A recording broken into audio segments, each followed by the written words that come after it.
Bienvenidos a los que nos visitan esta noche. Hay hermanos que están por primera vez o por segunda vez, queremos bendecirle. Bienvenido, allá, bienvenido, bienvenida, muy bien. Es para nosotros un gusto y una responsabilidad, atenderles y recibirles. Probablemente nos faltan muchas cosas por aprender y probablemente tengamos muchas cosas que no hacemos, pero lo que sí podemos ofrecerles, amados hermanos, es la palabra del Señor, que creo que es muy importante para la vida de la persona. ¿Me escuchan bien de atrás todo? ¿Sí? Entonces soy yo que no tengo. Me da un poquito más de retorno porque si no levanto la voz. Bueno, bienvenidos a esta reunión de enseñanza, como todos los jueves. Realmente es muy importante invertir el tiempo, administrar el tiempo para poder juntarnos para estudiar la palabra de Dios. Y creo que nos está llevando gran parte del año ya estudiar y aprender acerca de nuestro Dios, el Dios que adoramos. Y lo estamos haciendo a través de identificar los estatutos, ¿así es de Dios o qué cosa? Los atributos, muy bien, quería saber si están atentos, ¿sí? Los atributos de Dios, característica de nuestro Dios, cómo Él se da a conocer, cómo Él se quiso revelar. Y la única fuente para nosotros de poder ver quién es nuestro Dios es la Escritura, la palabra de Dios.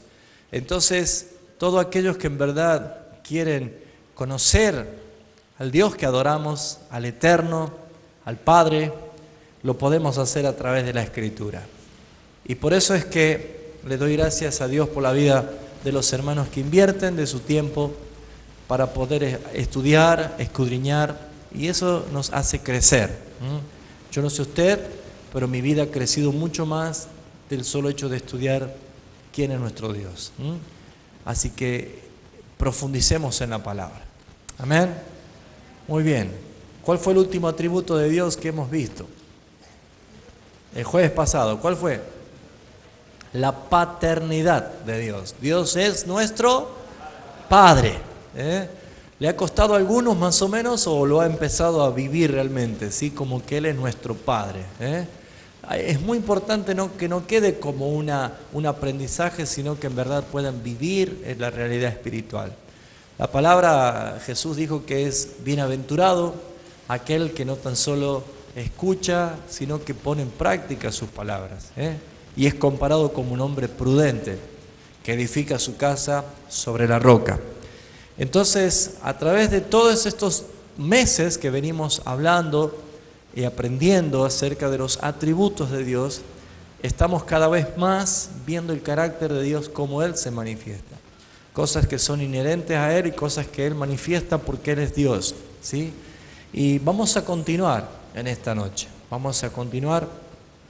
Cada vez que me pongo a ver la palabra encuentro más atributos de Dios porque Dios es infinito y Dios es eterno. Entonces vamos a seguir aprendiendo, ¿sí?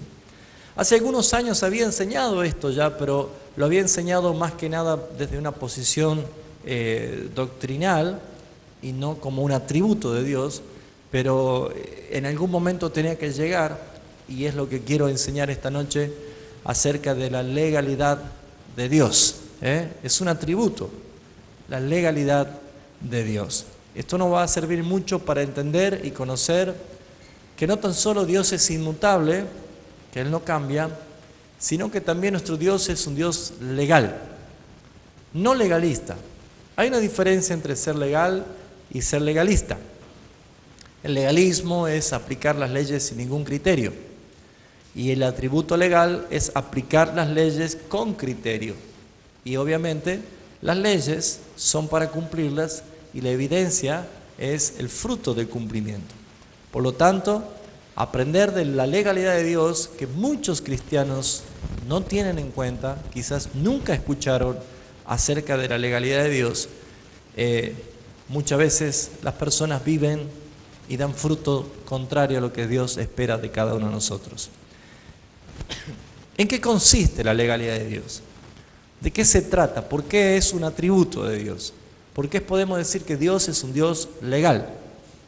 Toda la Biblia habla de legalidad de Dios. Todas las expresiones y las palabras que muchas veces se refieren a Dios hablan de un Dios, de nuestro Padre, que el lenguaje con que se presenta muchas veces habla de un Dios legal, un Dios jurídico, un Dios juez, un Dios que tiene leyes, mandatos, mandamientos, estatutos, decretos, ordenanzas. Usted va a encontrar palabras como abogado, juez, condenación, salvación, justificación, todo términos legales. Va a encontrar siempre que la Escritura incluso menciona sobre un tribunal, sobre un trono de justicia. Por lo tanto, si nosotros empezamos a ver que la Escritura se usan términos legales, es porque también muestra a Dios y revela a Dios atributos. Y entre estos atributos, como Él es juez justo, como Él es santo, como Él es inmutable, como es un Dios verdadero, como Él es amor, y vamos a encontrar muchos atributos, se manifiesta también el atributo de la legalidad de Dios. Diga conmigo, legalidad. Una de las cosas que debemos nosotros aprender en la Escritura es que Dios, al ser inmutable y no cambia, y al ser legal, Él nunca va a dejar de ser legal. Por lo tanto, no es compatible con Dios ningún hecho de ilegalidad. Y yo recuerdo que cuando habíamos comenzado a enseñar esto, creo que fue allá por el año 2005, si no me equivoco, fue una de las primeras zarandas que tuvimos, ¿no? Porque después que hablamos de la legalidad versus la ilegalidad, y que el Hijo de Dios no puede vivir en ilegalidad, comenzó a sentir un cimbronazo y una zaranda, y muchos ya no continuaron, porque fue mucho más fuerte el peso de la culpa o el endurecimiento de su corazón que legalizar ante los ojos de Dios. Eso nos sirvió para que en aquellos momentos, como principiantes, como inmaduros todavía, pero empezando a entender que Dios reclama actos de justicia en todas las cosas, porque Él nos hizo a nosotros, nos hizo ministros de justicia, ¿sí? Entonces nosotros no podemos vivir de una manera ilegal. Recuerdo que cuando comenzamos a hablar sobre esto, se manifestó una espontaneidad de confrontación de hábitos ilegales que teníamos. Digo teníamos porque todos vivimos en un mundo donde la ilegalidad es un pan cotidiano, y mucho más en los tiempos que vivimos. Hoy podemos decir, qué bendición, tengo una pila completa de DVD de películas cristianas, ¿sí? Contento, qué bendición, pero todas pirateadas, todas truchas. Y déjeme decirle, hermanos, que eso no es una bendición, eso se llama ilegalidad. Por ende, lo ilegal no es compatible con Dios y no va a tener ningún tipo de aprobación con Dios. ¿Me está entendiendo? Hay muchas cosas que nosotros las hacemos y las hacemos pensando y convencidos de que estamos bien, y en realidad cuando vemos la Escritura, Dios no va a participar nunca en nada ilegal. Entonces esto nos ha llevado a depurar muchas cosas. Por ejemplo, habíamos aprendido que no por ser humildes o pobres, algunas familias justifican de que todos tengan que vivir o dormir en la misma habitación, ¿sí? A veces hay pobreza extrema de que hace de que hayan matrimonio con sus hijos que viven y duermen en la misma habitación. Eso nos llevó a nosotros a empezar a ver de qué manera poder ayudarnos para que los padres estén solo en su habitación y los hijos en otro lado, porque ustedes saben que la sexualidad, intimidad del matrimonio no es genital, sino que es espiritual. Y muchas veces los padres, sin darse cuenta, dicen, no, sí, ya están dormidos ellos. Amados hermanos, eso no es así. Debemos entender nosotros de que todas estas cosas se deben manifestar por legalidad. Y recuerdo de que muchos comenzaron a decir, mire, hicimos un esfuerzo y hicimos otra habitación y sacamos los niños de la habitación y comenzó todo a alinearse. Una familia dice, qué bendición, todos vivimos en la misma casa, somos 5 familias diferentes y tenemos un medidor de luz. Qué bendición, todos compartimos el mismo medidor. Bueno, puede ser una bendición para usted, pero no es legal. Y empezamos nosotros. Espero que no venga otra zaranda acá, que usted sea una persona que diga, no, yo prefiero obedecer porque ahí viene la bendición. Pero déjeme decirle que hay cosas que nosotros decimos que son legales, pero no son legales. ¡Qué bendición! Usted sabe, comparto el cable con 3 vecinos. Y pagamos nosotros muy poquito el cable. Entonces ahí estamos todos ahí colgados del cable. Hermanos míos, no es bendición, es ilegal. Es ilegal. Y si usted me permite que profundice, podríamos estar toda la noche hablando de cosas ilegales. Y eso puede pasar en el mundo entero. Pero las cosas tocantes de la legalidad de nuestro Dios no es compatible. Y la Escritura dice claramente, Santiago 4:4 habla de las almas que cometen adulterio. Almas adúlteras. La amistad con el mundo inmediatamente te constituye enemigo de Dios. Y fíjense ustedes que la amistad con el mundo es una relación ilegal. Y muchas personas no se dan cuenta, o nunca lo estudiaron, o nunca se dieron a entender en verdad por qué las bendiciones no funcionan. ¿Por qué no funciona? ¿Por qué a Él sí, Señor, y a mí no? Siempre hay una causa. Dios no lo hace simplemente porque no quiere hacerlo en el sentido, obviamente eres soberano, pero me refiero de que ¿por qué a ti no te da? Simplemente porque Él no es compatible con las cosas ilegales. Y es lo que quiero enseñar en esta noche acerca del atributo de la legalidad de Dios, para que nos vayamos convencidos, hermanos, de que si hay que hacer un esfuerzo para legalizar las cosas, hay que hacerla. Hay que ponerse en orden. Hay que ponerse en orden. ¿Por qué? Porque las leyes son de parte de Dios para cumplirlas. Y ya aprendimos hace poco, y bien me corrigió un hermano o una hermana, fue un mensaje anónimo, y le agradezco, si alguien lo ve por el blog, le agradezco.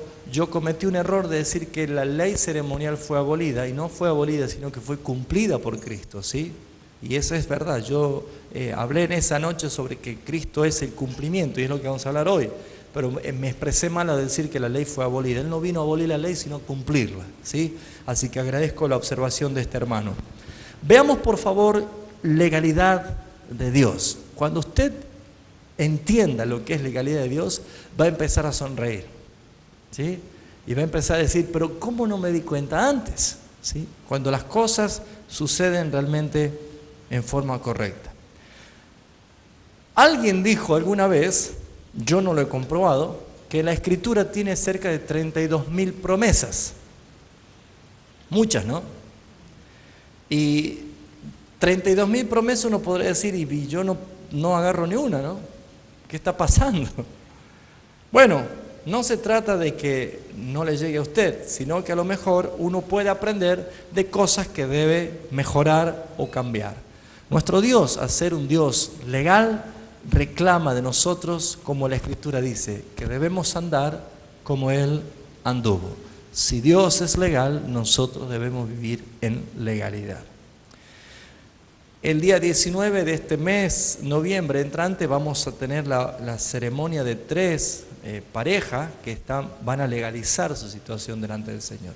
Hay otros hermanos que también ya me han pedido que ya vamos a hablar. Es muy importante esto porque Dios le va a traer toda bendición. Y yo sé que cuando ya hay el deseo en su corazón es porque ya puso el Señor.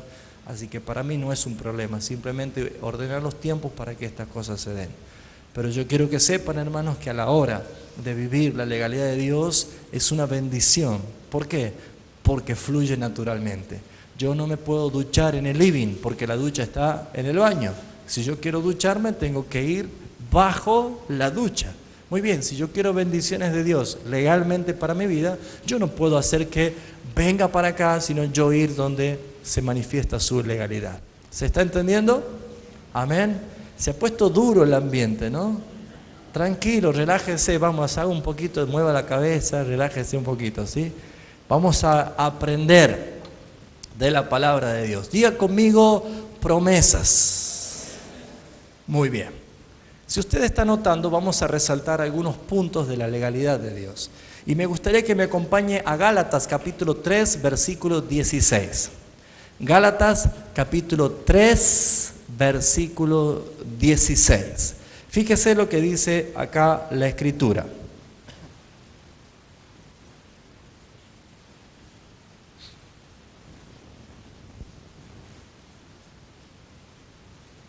¿Ya lo encontró? Dice, ahora bien, dice el apóstol Pablo, a Abraham fueron hechas las promesas y a su simiente. No dice y a las simientes como si hablase de muchos, sino como de uno, y a tu simiente, la cual es Cristo. Muy bien. Acá vemos claramente que dice que Dios le hizo las promesas ¿a quién? A Abraham, ¿sí? Y esas promesas tuvieron una transición desde Abraham hasta Cristo. O sea que podemos entender que Abraham es las promesas y Cristo es el cumplimiento, ¿sí? ¿Cuántos de ustedes están viviendo en el tiempo de Abraham? Nadie. Nadie está viviendo en el tiempo de Cristo en la tierra. Nosotros estamos viviendo en el tiempo de ¿quién? Ya el Cristo glorificado, el resucitado. Y usted debe entender que hay tres etapas de Cristo: el Cristo profetizado, el Cristo encarnado y el Cristo resucitado. Por eso usted habrá escuchado de que muchas veces se ora y se menciona en el nombre de Jesús de Nazaret, cosa que no está mal, pero si podemos empezar a entender esto, Jesús de Nazaret hace referencia al Cristo encarnado, al Cristo que vivía en Galilea, el hombre que era de Nazaret. Nazaret era un lugar, no era nombre de Jesús, no era Jesús de Nazaret no era el apellido, ¿sí? Era Jesús de Nazaret, de un lugar geográfico.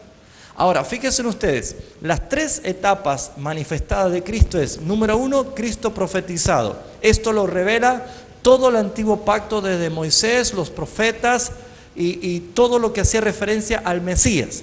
Ahora, usted y yo no vivimos en el tiempo del Cristo profetizado. Número dos, el Cristo encarnado. Esto lo resalta claramente los 4 evangelios y parte de Lucas, ¿sí? Según el escrito de Lucas. Y vemos nosotros de que aparece allí claramente que habla de Cristo estando ¿dónde? En la tierra, el encarnado, aquel cuyo nombre se conoció y se dio a conocer en todo lugar como Jesús el Galileo o Jesús de Nazaret. ¿Vamos bien hasta acá? Pero usted y yo no lo hemos conocido a Él. Nosotros no vivimos en el tiempo del Cristo encarnado. Nosotros estamos viviendo en el mejor de los tiempos, no porque los otros hayan sido peores, sino porque algo sucedió después que Cristo resucitó. Nosotros vivimos en el tiempo del Cristo resucitado, el Cristo glorificado, el Cristo que el Padre lo exaltó hasta lo sumo, pero especialmente el Cristo del cumplimiento. La única promesa que queda por cumplirse es que Cristo volverá por segunda vez a buscar a su iglesia, a establecer su reino y a poder vivir eternamente con Él.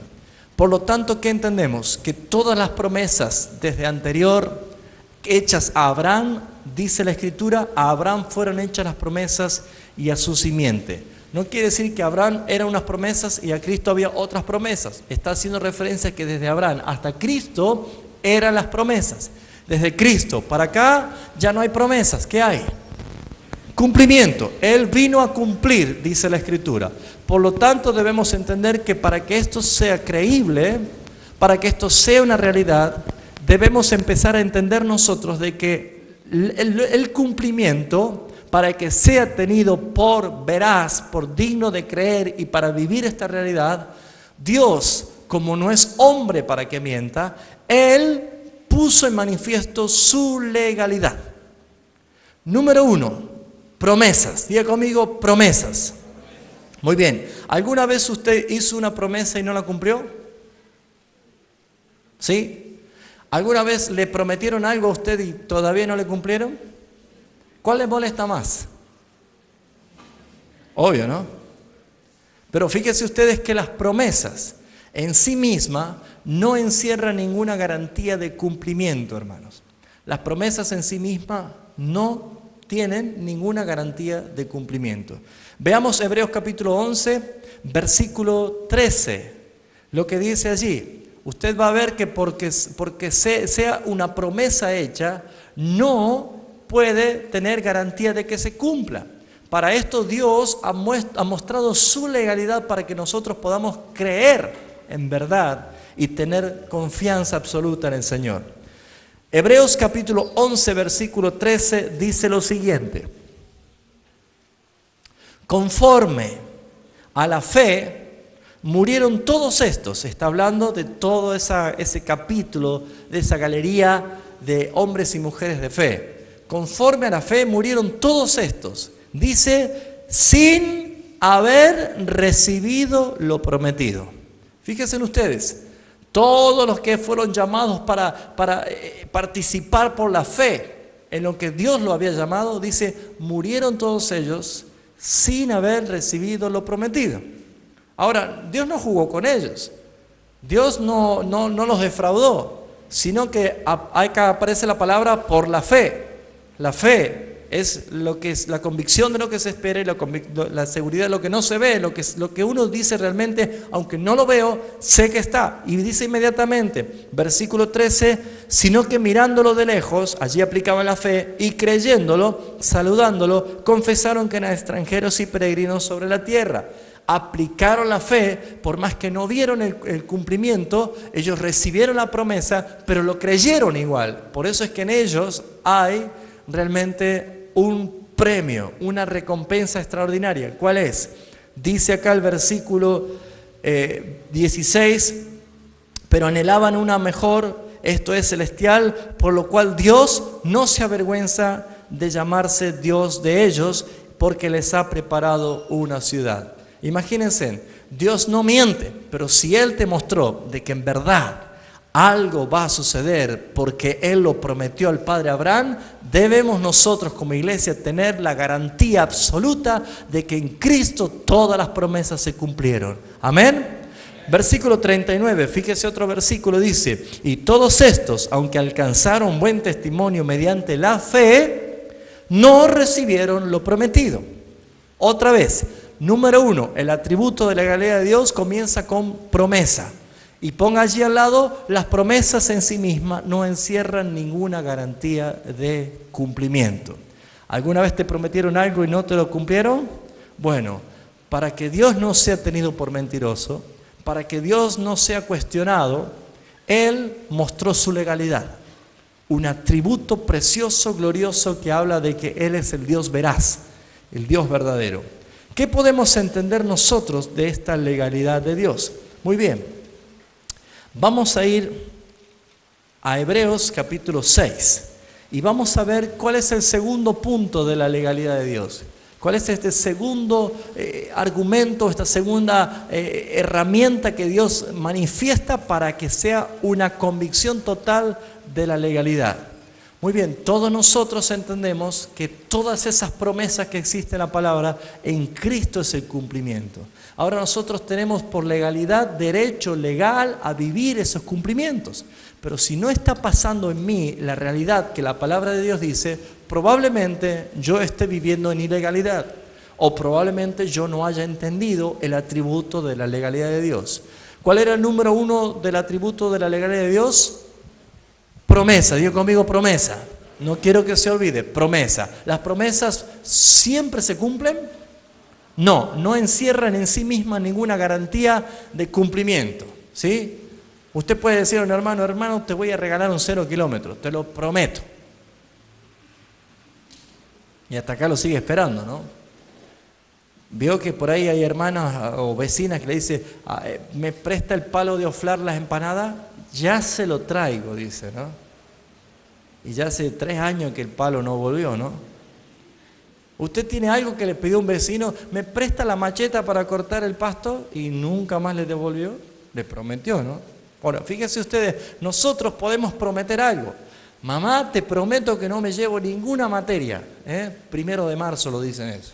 Ya a esta altura ya estamos, ya no hay ni esperanza, no hay gozo, nada, ¿no es cierto? ¿Por qué? Porque lo que era promesa no encierra garantía de cumplimiento. Ahora, Dios hizo promesa, pero ¿cómo es que Él pudo cumplir cada una de las promesas? Porque Él manifiesta su legalidad. Número 1, promesas, y ahora vamos a ver el segundo punto de la legalidad de Dios. Diga conmigo, juramento. Vamos, dígalo fuerte, juramento. Muy bien, Hebreos capítulo 6, dice el versículo 10. Vamos a leer un poquito de allí, ¿sí? Perdón, el 13. Hebreos 6, 13. Dice, porque cuando Dios hizo la promesa a Abraham, acá resalta que Dios hizo la promesa a Abraham, no pudiendo jurar por otro mayor, ¿qué hizo Dios? Juró por sí mismo. Acá empezamos a tener nosotros más credibilidad y decimos, wow. Porque ¿qué hace uno cuando naturalmente quiere jurar? Por eso dice la Biblia, no jures. Ni por los cielos, ni por la tierra, no jures por nadie. ¿Por qué? Porque ¿qué hace la gente? Uno busca a alguien superior. Te juro por Dios, dice la gente. O te juro por mis padres.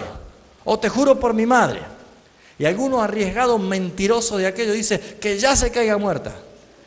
Porque algunos, porque son tan mentirosos, tienen que apelar a la tragedia, ¿no es cierto? Para que ya algo se crea. Bueno, esto no es así. La palabra de Dios dice que Dios, cuando hizo la promesa a Abraham, Él interpuso juramento. Segundo punto de la legalidad de Dios. Segundo punto, Dios interpuso juramento. Porque Él, no pudiendo jurar por otro mayor, juró por sí mismo. Versículo 14, diciendo, ¿en qué consiste el juramento? De cierto te bendeciré con abundancia y te multiplicaré grandemente. Y habiendo esperado con paciencia, alcanzó la promesa. Porque aún, dice, porque los hombres ciertamente juran por uno mayor que ellos. Y para ellos el fin de toda controversia, el fin de toda discusión, es el juramento para confirmación. Para que ya no haya duda, para que ya no haya discusión. Y yo digo, te prometo que te voy a regalar una casa. Para que se termine la duda, yo tengo que juramentar. ¿Me está entendiendo? Dice el versículo 17. Acá vemos carácter de legalidad de Dios. Por lo cual Dios, queriendo mostrar, o sea que dice, no, yo voy a mostrar lo que soy, para que no duden, para que crean.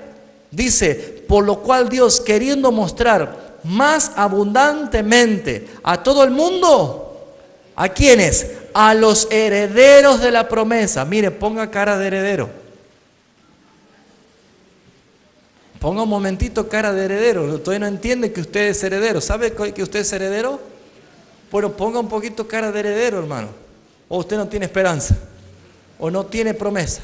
Bueno, fíjese lo que dice la Escritura. Dice, para que usted tenga realmente una gran convicción de quién es Dios, Dios interpuso juramento. ¿Por qué? Porque queriendo mostrar más abundantemente a los herederos de la promesa la inmutabilidad de su consejo. ¿Qué es inmutabilidad?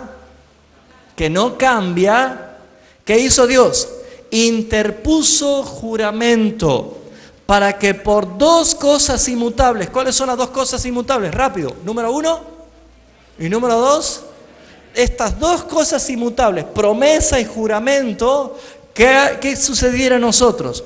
En las cuales que es imposible que Dios mienta, tengamos ¿qué cosa nosotros? Un fortísimo consuelo o confianza, los que hemos acudido para tomarnos de la esperanza delante de nosotros. Amén. Gracias por ese entusiasmo, hermano. Mire, no le está prometiendo Raúl Oliva, ni está juramentando Raúl Oliva. Dice la Escritura que para que usted como heredero alcance una extrema confianza y tenga una gran convicción, Dios, no pudiendo jurar por nadie mayor que Él porque no lo hay, juró por sí mismo y entonces a la promesa la juramentó. Y dice, por medio de dos cosas inmutables, nosotros tengamos una esperanza, una confianza, un fortísimo consuelo de que sí vamos a recibir todo lo que Él prometió y en Cristo se cumplió.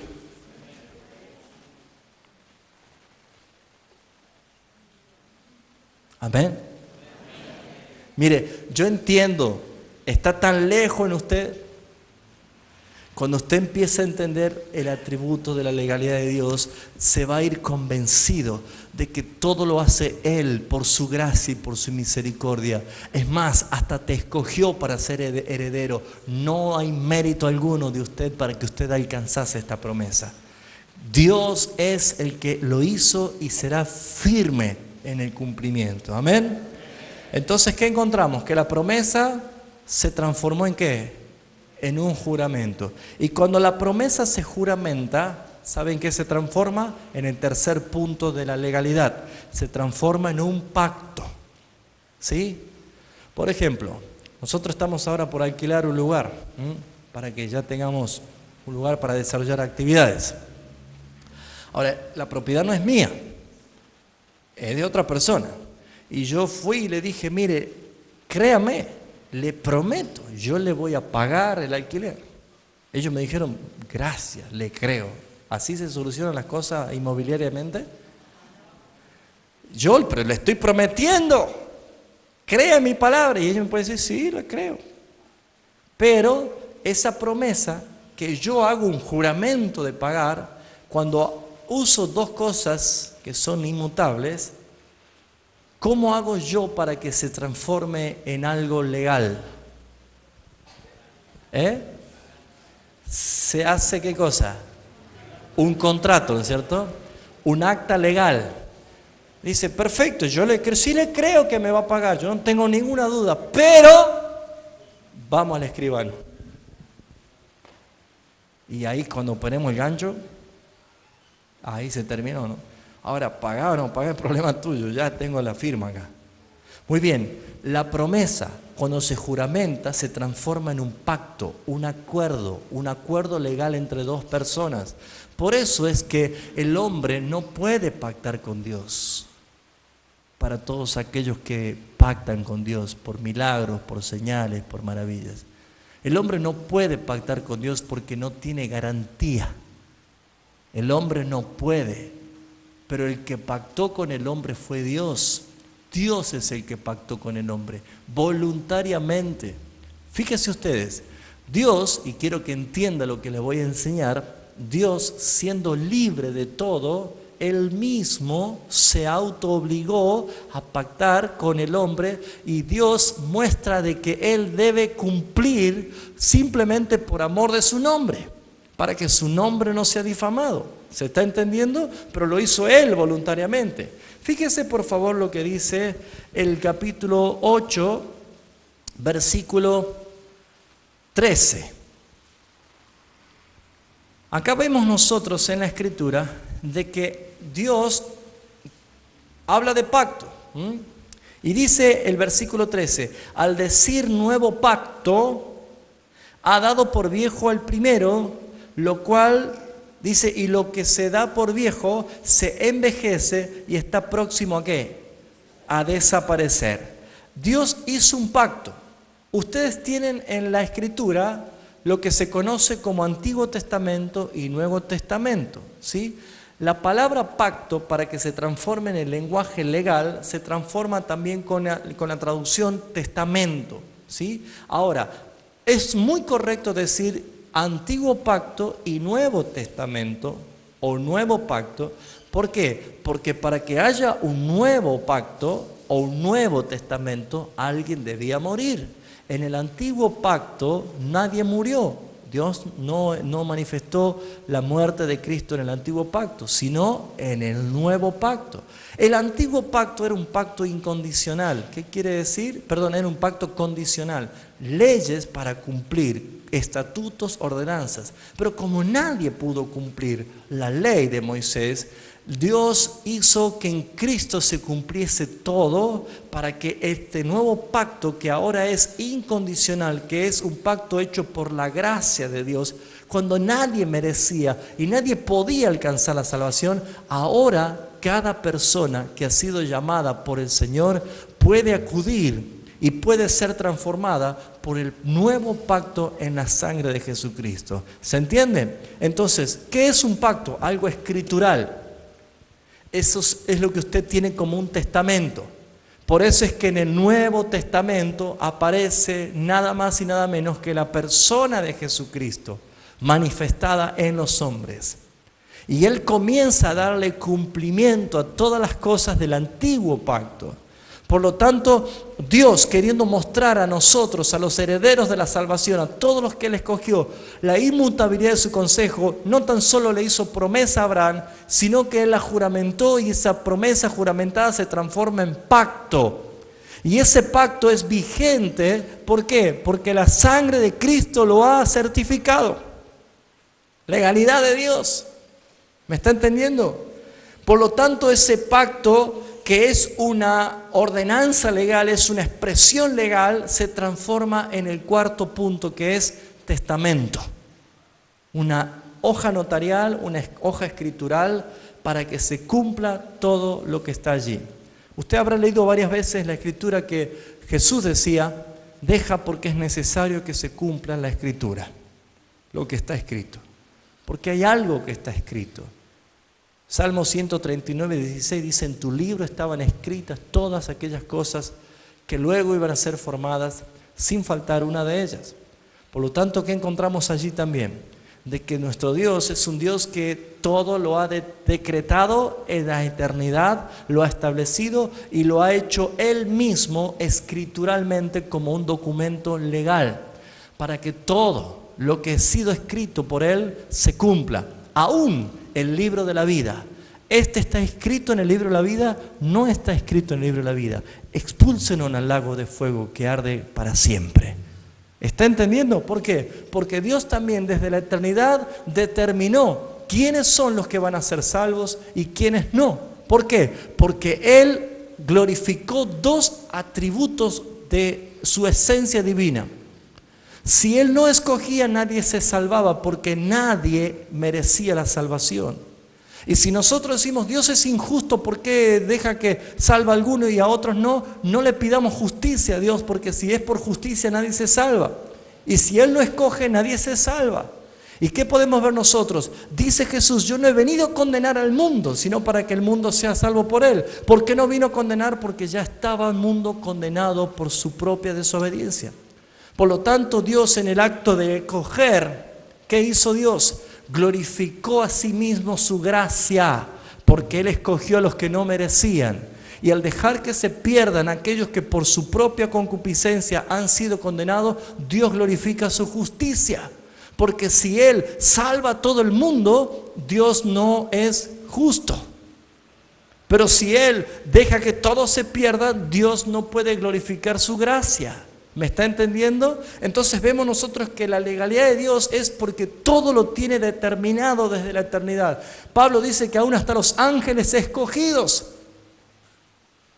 Note usted que Dios escogió desde la eternidad y escribió sus nombres en el libro de la vida. ¿O usted cree que su nombre es escrito cuando usted repite una oración esa noche? No, hermanos. A los que antes conoció, a esto los predestinó. Y a los que predestinó, a esto los llamó. Y a esto los glorificó, los justificó y a esto los glorificó. ¿Por qué? Porque habla de algo que hizo nuestro Dios con su atributo de decretos eternos. Dios decretó desde la eternidad. Y todos nosotros y todos aquellos que acuden al llamado de Dios, ¿es por qué? Porque han escuchado el llamamiento del Señor y el tiempo en que Dios ha determinado las cosas suceden. Por lo tanto, ¿qué vemos acá? De que encontramos que la legalidad de Dios es para que nadie piense que Dios es un mentiroso, para que nadie crea nadie dude de la inmutabilidad de su consejo. Él a las promesas, ¿qué hizo?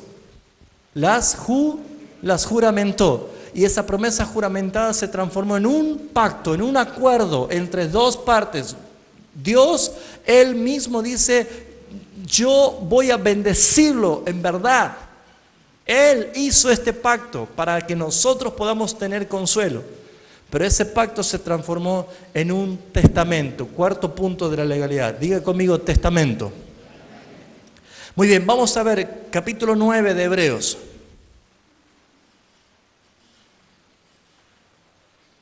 Capítulo 9 de Hebreos, versículo 16. Dice así: porque donde hay testamento, es necesario que intervenga la muerte del testador. ¿Sí? ¿En qué consiste un testamento? ¿Usted tiene un testamento? ¿Ya escribió un testamento? ¿No? ¿En qué consiste un testamento? Es un derecho legal que aquella persona que va a ser finada, ¿sí?, pueda dejar legalmente algunos bienes a quien quiere. ¿Sí? Muy bien. Allí el abuelo multimillonario empieza a toser. Y todo dice, el abuelo está tosiendo. Y empiezan a traer el desayuno a la cama. Y ya le quieren cortar las uñas de los pies. Y ya quieren, mire, hacer tantas cosas porque el abuelo comenzó a toser y tiene plata. Entonces usted ha visto cómo en ese tiempo los parientes empiezan a mutar, dejan de ser humanos y se transforman en buitres, ¿vio? Empiezan a hacer así una cosa rara, ¿no?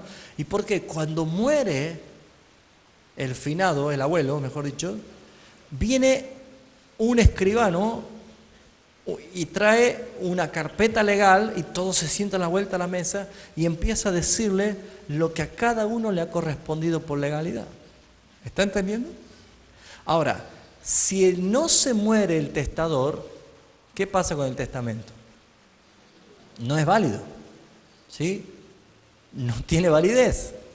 Ahora, fíjense ustedes, dice el versículo 17, porque el testamento con la muerte se confirma, pues no es válido entre tanto que el testador vive.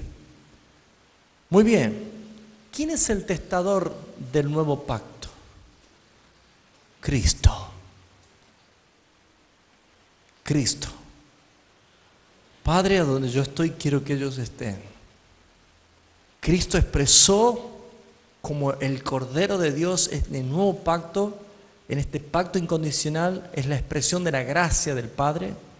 Y Cristo es el testador. Y para que el testamento sea válido, ¿qué hace falta? ¿Que muera quién? El testador. Pregunta, ¿murió Cristo o no? Entonces el testamento es ¿qué ahora? Válido. Y Cristo, el Hijo de Dios, nos hizo a nosotros coherederos. Coherederos. El Padre nos hizo coherederos por el Espíritu de Cristo vivificado. Por eso es que usted no debe mirar las cosas terrenales. Probablemente acá no tenga lo que usted anhela, pero dice su tesoro está en los cielos. Está bien guardadito. Él es el que administra los bienes venideros que vienen. No es reino ahora, no es ya. Ya debes ser un empresario, ya debes ser prosperado, ya debes ser rico, enriquecerte. Vamos, disfrute, vaya por el Caribe, cómprese un yate, haga esto. No.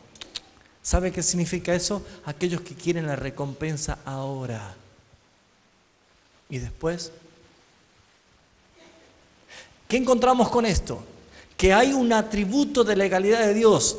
Él hizo promesas, Él las juramentó. La promesa juramentada se transforma en un pacto entre dos partes, Dios con el hombre. Y para que creamos este pacto se transforma en un testamento, y el testamento no es válido hasta que no muere el testador. Cristo es el testador y Él lo confirmó con la muerte de Él mismo en la cruz del Calvario.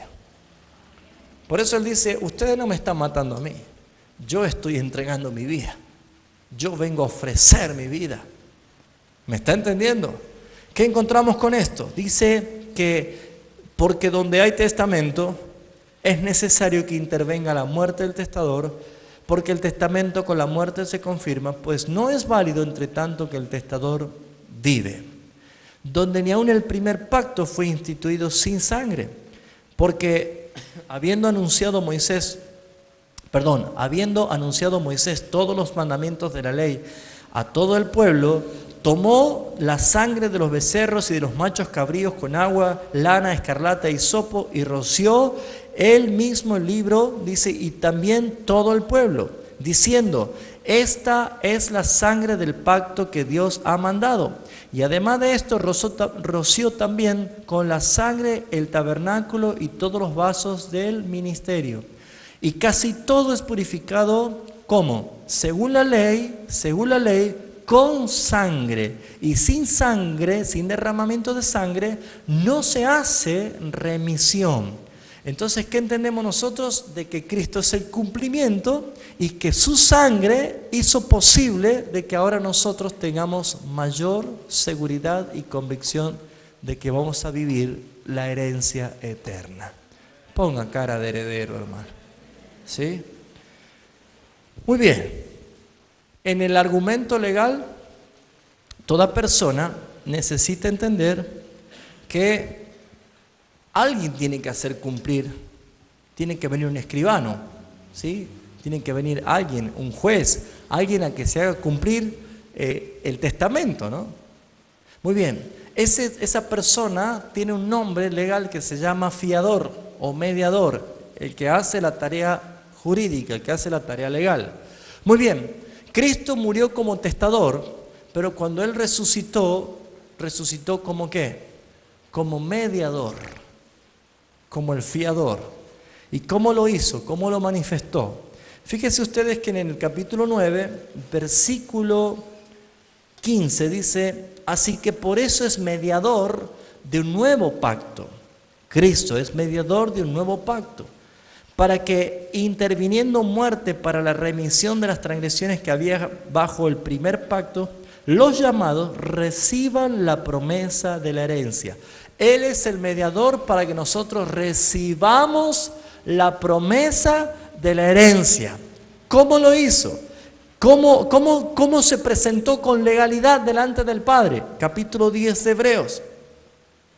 Dice el versículo 9, he aquí yo vengo, oh Dios, para hacer tu voluntad. Quita lo primero y para establecer esto último. ¿Qué está haciendo? Lo efectivo, Él. La ley no resultó, nadie lo cumplió, esa fue una ordenanza, perfecto. Ahora, yo la cumplo la ley, ¿y qué hace Cristo? Ahora Él es el nuevo pacto, dice, ahora como ustedes no pudieron cumplir y no pudieron alcanzar, yo lo voy a hacer por ustedes y voy a hacer un nuevo pacto en mi sangre. ¿Qué está haciendo Jesús? Tomando un derecho legal como testador, pero ahora se va a manifestar delante del Padre como un fiador. ¿Para qué? Para que se cumpla lo que el Padre había prometido. Dice el versículo 10, en esa voluntad somos santificados mediante la ofrenda del cuerpo de Jesucristo, hecha como una vez y para siempre.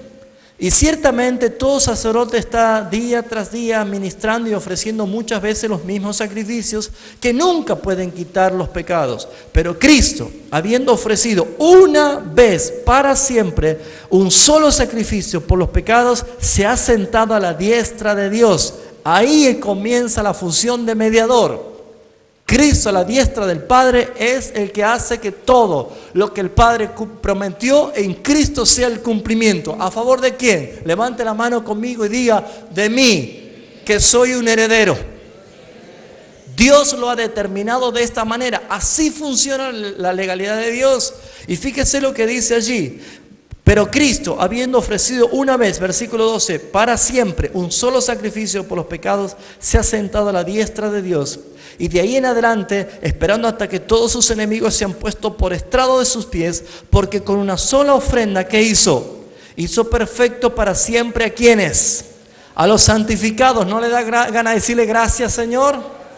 Y nos dice, y nos atestigua el mismo Espíritu, porque después de haber dicho, este es el pacto que haré con ellos, después de aquellos días, dice el Señor, pondré mis leyes en sus corazones y en sus mentes las escribiré, y añade, y nunca más me acordaré de sus pecados y transgresiones. Por donde hay remisión de estos, no hay más ofrendas por los pecados. ¿Qué está diciendo Cristo acá? Que Él es el cumplimiento, que ya no hay nada que separe, ni pecado, ni transgresiones, ni iniquidades. ¿Por qué? Porque bastó un solo sacrificio para hacernos perfectos. En eso consiste la legalidad de Dios. Versículo 19. Así que, hermanos, teniendo libertad para entrar en el lugar santísimo por la sangre de Jesucristo, por el camino nuevo y vivo que Él nos abrió a través del velo, esto es su carne, teniendo un gran sacerdote sobre la casa de Dios, acerquémonos pues con corazón sincero, en plena certidumbre de fe, purificados los corazones de mala conciencia y lavados los cuerpos con agua pura, mantengámonos como firmes, sin fluctuar, la profesión de nuestra esperanza, porque fiel es el que prometió. ¿Cuánto lo creen?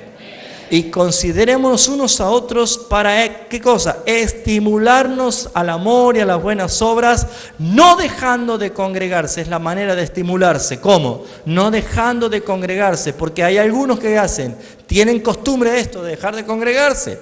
Más cuando veis que aquel día se acerca. Entonces Dios está mostrando claramente su legalidad. Cristo es el fiador. Ahora vamos a ver lo que dice el capítulo 8, versículo 3, hablando de Cristo como el mediador de un nuevo pacto. Ya resucitado, Él dice, Padre, yo era el testador y he muerto. Ahora soy el testador y vengo a dar el cumplimiento. Amén. Ahora bien, capítulo 8. El punto principal de lo que venimos diciendo es que tenemos tal sumo sacerdote, ¿de quién habla? De Cristo, que se sentó a la diestra del trono de la majestad en los cielos, ministro del santuario y de aquel verdadero tabernáculo que levantó el Señor y no el hombre, porque todo sumo sacerdote está constituido para presentar ofrendas y sacrificios, por lo cual es necesario que también éste tenga algo que ofrecer. Está hablando de Cristo. Ahora, así que si tuviese sobre la tierra, ni siquiera sería sacerdote, habiendo aún sacerdotes que presentan ofrendas según la ley, los cuales sirven a lo que es figura y sombras de las cosas celestiales, como se le advirtió a Moisés cuando iba a erigir el tabernáculo, diciendo, mira, haz todas las cosas conforme al modelo que se te ha mostrado en el monte. Pero ahora, tanto mejor es el ministerio, es el suyo, habla de Cristo, cuanto es mediador de ¿qué? Un mejor pacto establecido sobre mejores promesas. ¿Cuánto dicen amén? Ese es para usted. Abraham, Jacob, Moisés, David, todos ellos lo creyeron, lo miraron de lejos, lo saludaron, pero decían, nosotros no vamos a vivir eso. Usted lo está viviendo, o usted tiene el derecho legal de vivirlo. Hasta acá usted dirá, promesa, juramento, pacto, testamento, mediador, glorioso, pero ¿qué pasa que no agarro una promesa? ¿Cuál es el motivo que no funciona en mí? ¿Usted qué cree? ¿Será que la ilegalidad de muchas cosas que nosotros practicamos y vivimos es algo que debemos nosotros sacar a la luz y arreglar cuentas delante del Señor? ¿Cómo funciona esto? Muy bien, vamos a ver qué importante es esto. Mire, Hebreos es una carta preciosa para estudiarla, ¿sí? Realmente es preciosa. ¿Cuál es el quinto punto de la legalidad de Dios? Vamos a Gálatas de nuevo. Gálatas capítulo 4.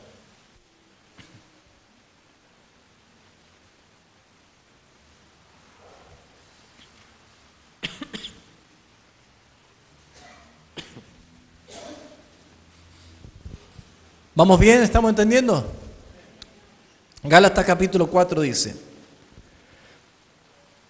pero también digo, entre tanto que el heredero es niño, diga conmigo, soy heredero. Ahora, ¿cuál es el punto de que no se cumple en usted o no vive usted el cumplimiento de todas las promesas? Dice, si el heredero es niño, en nada difiere, no hay ninguna diferencia con el esclavo. Aunque el niño sea señor de todo, dueño de todo. ¿Sí? ¿Por qué? Porque está bajo tutores y curadores hasta el tiempo señalado por el Padre. Diga conmigo, hasta el tiempo señalado por el Padre. Bueno, acá Eduardo tiene a su bebé, David, en sus manos, hermoso varón de Dios. ¿Cuántos años tiene David? 2 y medio. Mirá, David, estás grande, David. David es un niño y legalmente es heredero de todo lo que tiene Eduardo. Eduardo seguramente ama a su hijo como ama a su otro hijo, ama a su familia, y él dice, eres dueño, pero es niño. Ahora, si Eduardo tiene un auto, él también es heredero del auto, ¿sí o no? Ahora, si él es el dueño del auto también, ¿usted cree que Eduardo le va a dar la llave del auto para que David salga a manejar el auto? Pero si es dueño. ¿Por qué no?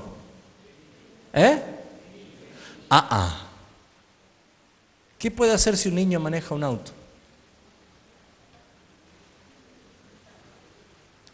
O se mata a él, o mata a otras personas, o hace un desastre, ¿no es cierto? Entonces, ¿qué es lo mejor que puede hacer Eduardo con su hijo? ¿Esperar qué? Que crezca. Y cuando haya crecido, el padre va a decir, este es el tiempo. Hijo, tome, es el tiempo. El tiempo no lo mide el hijo, no lo declara el hijo, sino el tiempo lo declara ¿quién? El padre. ¿Sí? No es tiempo todavía. Fíjense ustedes, por más que sea dueño de todo, por más que sea señor de todo, todo lo que tiene está bajo curadores o tutores, cuidadores, administradores, hasta el tiempo señalado por el Padre. Diga conmigo, yo soy heredero, pero diga, probablemente aún soy niño. Por eso es que soy dueño de todo juntamente con Cristo, pero aún usted no puede usar nada porque aún es inmaduro. Si usted agarra a un niño y le pone en una mano un chocolate y en otra mano un lingote de oro, ¿qué cree que va a escoger el niño? ¿Y usted? No me conteste. ¿Por qué un niño escogería un chocolate? Porque no es consciente del valor de las cosas. ¿Se está entendiendo? Muy bien, un niño no tiene valor, no tiene conciencia del valor, no tiene conciencia del costo. ¿Sí? A lo mejor usted está hablando con su esposa y dice, no sabe el problema que estamos teniendo económico, no sabe qué. Y su hijo dice, papá, cómprame una pelota. En medio de esa crisis. ¿Por qué? Porque ellos no son conscientes. Entonces, todo lo que es de Dios, como dice el Salmo 24, dice, de Jehová es la tierra y su plenitud, el mundo y los que en él habitan. Nosotros tenemos, ¿cómo era esa frase que una vez me diste, Pepe? Yo no tengo todo. No lo tengo todo, pero soy hijo del dueño. Algo así era, ¿no? No lo tengo todo, pero soy hijo del dueño, dice, ¿no? Es una frase muy linda que me trajo Pepe. Dice, no lo tengo todo, pero soy hijo del dueño. Claro, el Padre es el dueño de todo. Todo lo que tiene el Padre es de Él, por Él y para Él. Y Él te hizo ahora partícipe de su herencia por Cristo Jesús. Pero eres niño. Vas a malgastar, vas a perder todo. Por algo la historia del hijo pródigo, el que malgastó todo era el menor. Inmaduro. Malgastó todo, vivió perdidamente. Lo perdió todo. Ahora, ¿cómo podemos entender esto? Acuérdense, dice que cuando Jesús tenía 30 años, Él entró en escena, ¿no es cierto? En el Jordán. Y allí estaba Juan el Bautista bautizando. Y cuando él lo miró, ¿qué dijo? He aquí el hijo de mi tía María. ¿Así dijo? Eran primos, ¿no? ¿Cómo lo presentó? Él es el Cordero de Dios que quita el pecado del mundo. Y cuando Jesús entró al agua, dice, ¿qué estás por hacer? Yo tengo que ser bautizado por ti. Y él dijo, deja que se cumplan las Escrituras. Jesús se bautizó. Y cuando se bautizó, se abrieron los cielos. Descendió el Espíritu Santo en forma corporal, como paloma. Y la voz del Padre, hasta el tiempo determinado por el Padre, Él dijo, tú eres mi Hijo amado. En ti tengo complacencia. ¿Sabe qué sucedió allí? El quinto punto. El jueves pasado hablamos de la palabra adopción, ¿se acuerdan? El quinto punto de la legalidad de Dios es adopción. Y habíamos enseñado de que son dos cosas diferentes. Nosotros los occidentales entendemos la palabra adopción como ¿qué? Prohijar un hijo y criarlo como si fuera nuestro y darle nuestra herencia, darle nuestra participación, nuestro amor. Pero para los orientales no es lo mismo. La palabra adopción, traducida de una palabra griega, es la palabra huiostesias. Huiostesias. ¿Por qué? Hay tres etapas en la vida de una persona resaltada en la Escritura: niño, joven y adulto. Niño, joven y adulto. Tres palabras griegas: teknion, niño; teknon, joven; y huios, adulto. Cuando alguien llega a la mayoría de edad es un huios, es un adulto, ¿sí? Cuando Jesús lo presentaron a los 8 días para consagrarlo, era un teknion, era un niño. Cuando aparece él a los 12 años hablando con los maestros de la ley, se admiraban todos, él era un teknon, era un joven. No había adolescencia, no existe, es un término científico y psicológico. Claro, es un término muy moderno, ¿sí?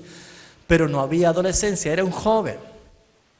Pero cuando Jesús aparece a los 30 años, era un huios, era ya mayor.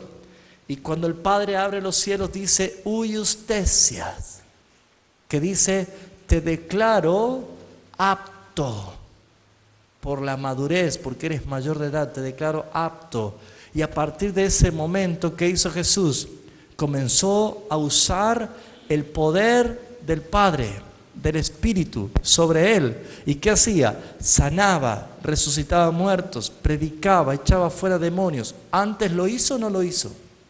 No hay ninguna evidencia bíblica de que haya hecho algo usando el poder de Dios. ¿Por qué? Porque era niño. Cuando el Padre dijo huiostesias, era el momento. Amados hermanos, nosotros tenemos una vida espiritual igual.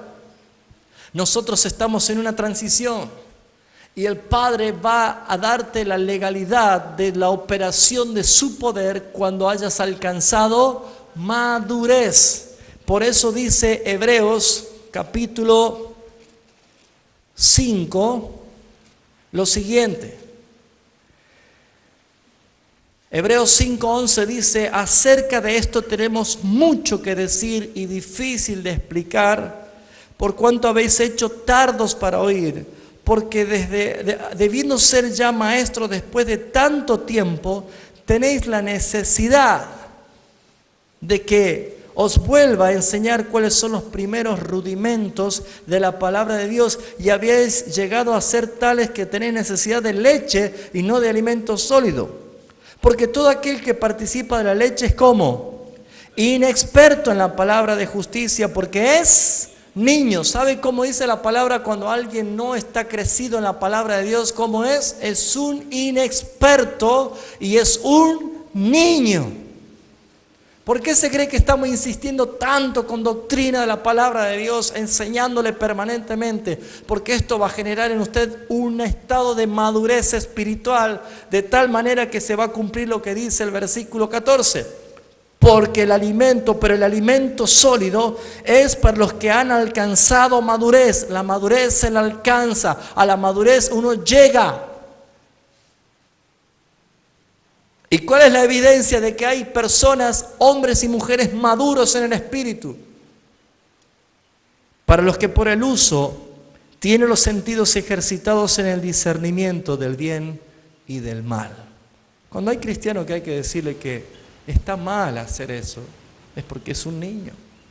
Pero cuando alguien alcanzó madurez, sabe perfectamente que es una persona que en verdad sabe discernir lo que está bien y lo que está mal. Primera de Corintios capítulo 2, voy terminando, versículo 6. Pablo habla identificando a los maduros de los niños, otra vez. Esto es un problema eclesiástico. Y dice, sin embargo, hablamos sabiduría entre, Primera de Corintios capítulo 2, Primera de Corintios capítulo 2, versículo 6. ¿Ya está? Pablo dice, sin embargo, hablamos sabiduría entre los que han alcanzado madurez. Sabiduría no de este siglo, ni de los príncipes de este siglo que perecen, mas hablamos sabiduría de Dios en misterio, sabiduría oculta, el cual Dios predestinó antes de los siglos para nuestra gloria. ¿Qué está diciendo? Que únicamente se va a alcanzar a profundizar en los misterios de Dios cuando alcanzamos, ¿qué cosa? Madurez, huyustecias, dejamos de ser niños. Capítulo 3 dice, de manera que yo no puedo hablarle como a espirituales, sino como a carnales, como a niños en Cristo. Os di de beber leche y no vianda, porque aún no eras capaces ni sois capaces todavía. Hay que enseñarles cosas básicas. ¿Por qué? Porque son niños. Dice, no, es muy profunda la palabra. ¿Me está entendiendo? Pablo dice, estoy limitado, no puedo hablarle. Pero ¿cuál es la evidencia de que son niños? Todo lo contrario a lo otro, que ellos sabían discernir lo que está bien y mal, lo que han alcanzado madurez. Los que son niños dice esto, porque sois carnales, habiendo entre vosotros celos, contiendas, divisiones. ¿No sois carnales y andáis como hombres? Porque diciendo el uno, yo ciertamente soy de Pablo, el otro soy de Apolos, ¿no soy carnales? ¿De qué está hablando acá? De niñez espiritual, niñez que lo limita a una persona. ¿Qué debemos hacer? Termino. Volvemos a Gálatas, capítulo 4.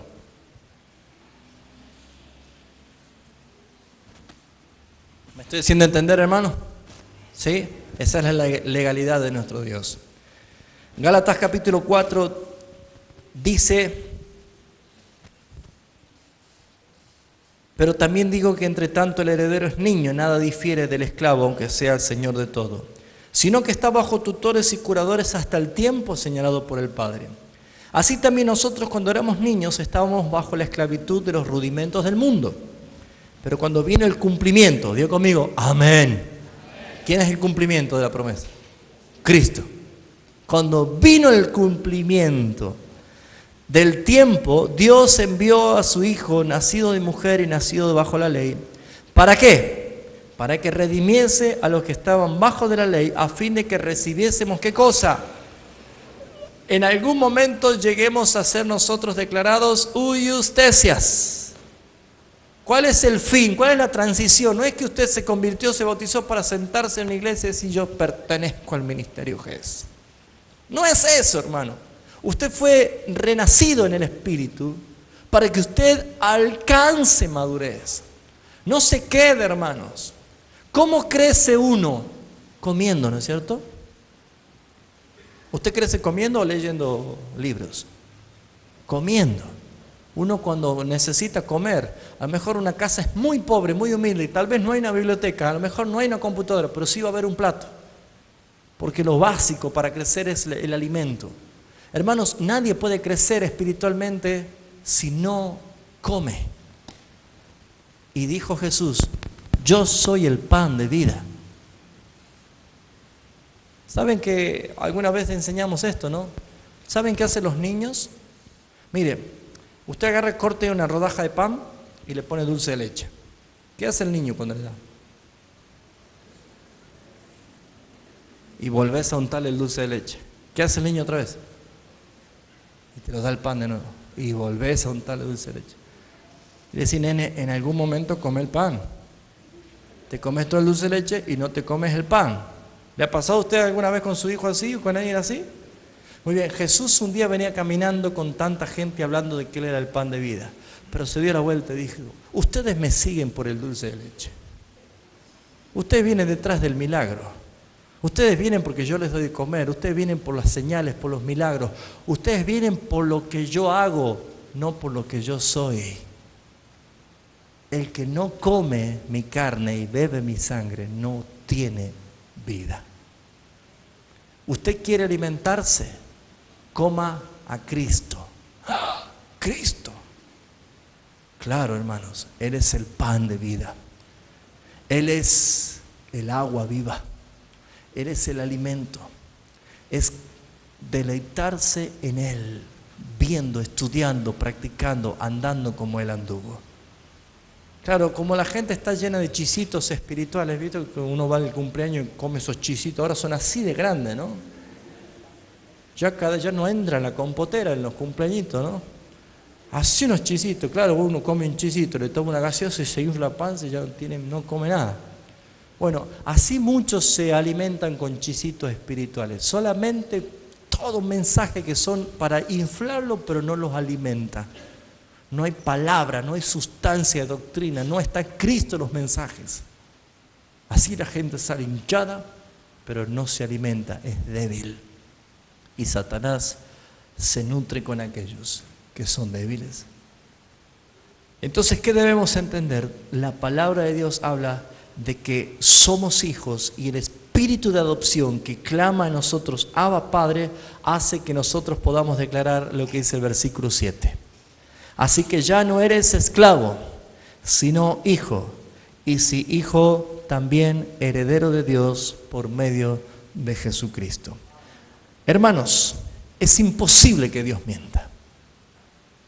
Él puso evidencia de su legalidad. Así que, hermanos, el problema es la ilegalidad. El problema es cuando alguien vive en lo ilegal. Hermanos, aunque el almacenero se enoje, pídele el ticket, porque es legal pedir el ticket. Evite de comprar cosas que son y saben que son falsas. Trate de vivir en la legalidad de Dios. Practique la justicia. No haga cosas por ganar ventaja. Cuando vaya a pagar la luz, no ande buscando al vecino, el primo, el pariente o el pastor para que le diga, pagame la boleta, para no hacer cola. Practique la legalidad. Sea un hombre justo en todas las cosas. Ordene su vida, ordene su matrimonio, ordene su sexualidad, ordene su finanza, ordene la relación de la paternidad, ordene todo en su vida. ¿Por qué? Porque es la orden del Señor. La legalidad funciona en lo legal. Siempre que Dios, siendo un Dios legal, un juez justo, ve algo ilegal, tiene que moverse por su justicia y va a tener consecuencias de su ilegalidad. Entonces es mejor que obedezcamos y que empecemos la transición de alcanzar la mayoría de edad, la adultez espiritual, para recibir la manifestación de la legalidad de Dios. Y hermanos, usted va a escuchar que la palabra le dice, pídeme y te daré por herencia a las naciones.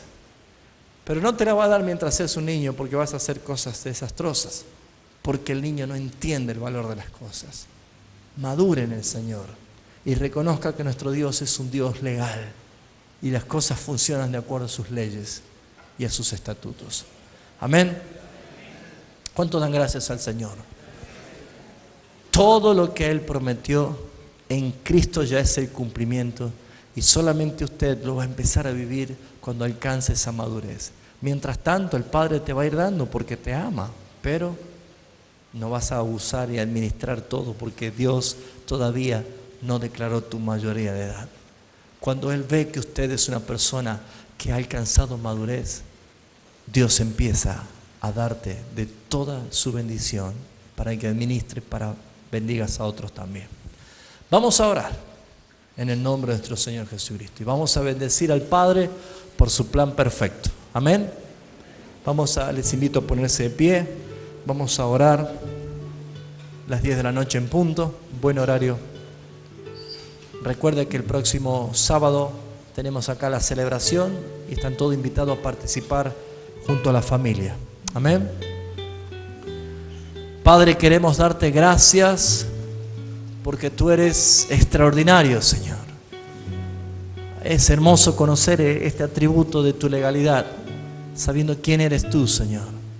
Te doy gracias por lo que has hecho y anhelamos, Señor, que por el Espíritu del Hijo en nosotros, que clama Abba Padre, esa adopción que tenemos como hijos, se manifieste en las huiostesias, cuando tú también puedes declarar sobre nosotros que podemos utilizar con legalidad las cosas que tú nos das, para no errar, para no equivocarnos. Eso, Señor, lo llamamos y lo entendemos que es la llenura del Espíritu Santo. Y es cuando somos impartidos por el Espíritu para hacer todas las cosas que tú nos mandas. Gracias, Padre. Te bendigo, Señor. Te glorifico, Señor. Y bendigo a tu iglesia.